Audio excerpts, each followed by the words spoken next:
নমস্কার বন্ধুরা, কেমন আছো তোমরা? আমার এই ছোট্ট পরিবার থেকে তোমাদেরকে জানাই স্বাগত।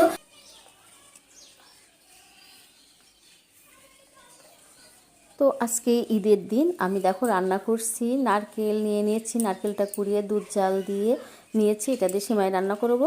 আর সেমাইটা আমি পাটালি গুড় দিয়ে করবো। দেখো গুড়টা ছোট ছোট করে কেটে নিয়েছি, সঙ্গে 2 প্যাকেট শুকনো গুঁড়ো দুধ নিয়েছি, তেজপাতা, দারচিনি। আর আজকে রান্না করব বাঁধাকপি সবজি, দেখো কিউব করে আলু কেটে নিয়েছি। এই ছিল আজকে। আর সঙ্গে আমি কয়েকটা রুটি আর পরোটা বানাবো। আসলে আনন্দটা, উৎসব এবং খাওয়াটা সবার জন্য, ধর্মটা যার যার হতে পারে। এতে পারিপার্শ্বিক সমঝোতা, মমত্ববোধ ও একে অপরের প্রতি সহানুভূতি বজায় থাকে। তো আজকে ঈদের দিন, সবার ঈদটা খুব ভালোভাবে কাটুক। ঈদের অনেক অনেক শুভেচ্ছা ও ভালোবাসা রইল।